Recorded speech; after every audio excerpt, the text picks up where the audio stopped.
बड़ी खबर रायबरेली से। अमेठी में हुए हत्याकांड का मामला। बिहार के सिवान विधायक सत्यदेव राम पहुंचे रायबरेली। मृतकों के परिजनों से मिलने उनके पैतृक गांव सुदामापुर पहुंचे। पीड़ित परिवार से घटना का लिया जायजा। पीड़ित परिवार को हर संभव मदद का दिलाया भरोसा। पीड़ित परिवार से मिलने के बाद मीडिया से हुए रूबरू। मीडिया से बात करते हुए योगी सरकार पर साधा निशाना। यूपी में कानून व्यवस्था हुई ध्वस्त। सत्यदेव राम।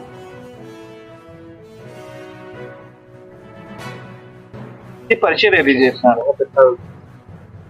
मैं बिहार जिला सिवान दरौली विधानसभा से एमएलए हूँ और बिहार विधानसभा में विधायक दल के उपनेता हूँ और पर्यटन उद्योग संबंधित समिति के सभापति हूँ।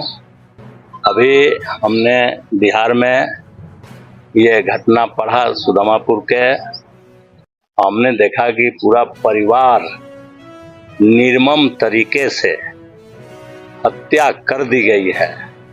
ये हत्या करने वाला कोई आदमी नहीं जलाद होगा और इससे मेरा अंग सिहर गया और मैंने फैसला किया कि मैं सुदामापुर जाऊंगा और उस पीड़ित परिवार से मिलूंगा और उसके हर पहलू को जानने की कोशिश करूंगा।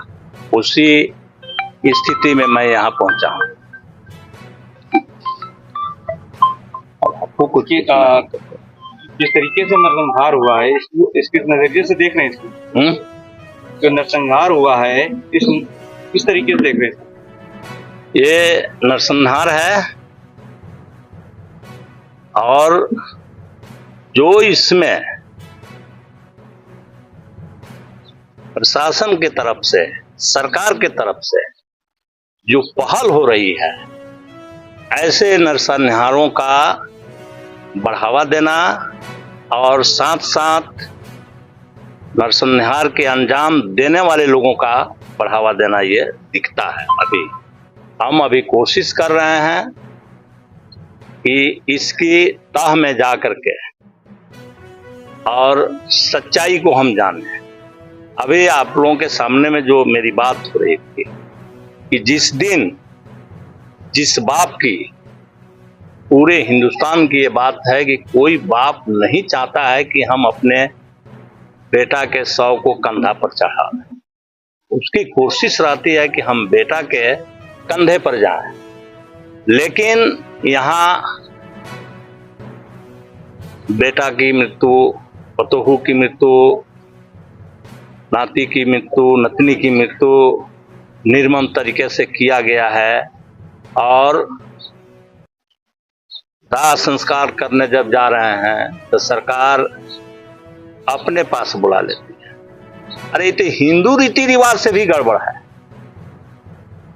हिंदू रीति रिवाज में ये होता है लेकिन उस हिंदू रीति रिवाज को भी पालन नहीं करने दिया गया, उसको दाह संस्कार नहीं करने दिया गया। यह बात कोई दूसरी कहानी कहती है और कुछ हमारे लोग यहाँ कह रहे हैं कि 5 बीघा जो जमीन दी गई है, तो आप लोग भी बहुत दिनों से रिपोर्टिंग कर रहे हैं उत्तर प्रदेश में। आप बता दीजिए इसके अलावे कहीं और दिया गया है 5 बीघा किसी घटना में? कहीं दिया गया हो तो आप हमको बता दीजिए, हमको पूरी जानकारी नहीं है तो। लेकिन यह देने के पीछे भी क्या कारण है? 5 बीघा जमीन की जो बात लोग कह रहे हैं, ये देने के पीछे क्या कारण है? कारण इतना ही है कि इस मामले को रफा दफा करना और चंदन वर्मा जैसे क्रूर अपराधियों को बढ़ावा देना है और दलितों को दबाने का काम किया गया है। इससे आगे मैं और नहीं समझता। सरकार ने नौकरी का भी वादा किया, मकान देने की बात कही और तमाम चीजें आई। मैंने तो मांग थी वो उस पर वो सरकार ने माना भी है।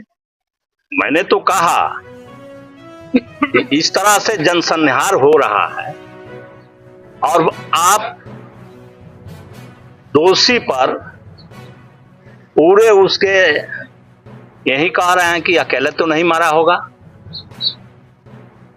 और उसके जो लोग हैं उसको खोजने की जरूरत है।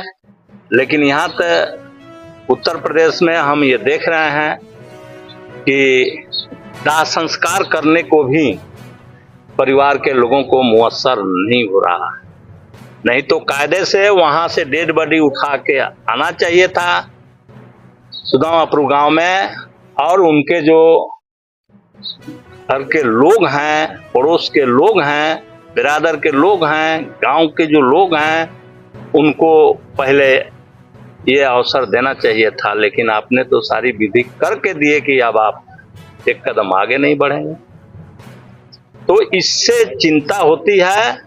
वो आधा यूपी लिख दें, उससे हमारी बहस नहीं है। बहस इससे है कि उन्होंने थानों में एफआईआर किया था, सूचना दिया था कि हम पर खतरा है, इस पर कार्रवाई होनी चाहिए।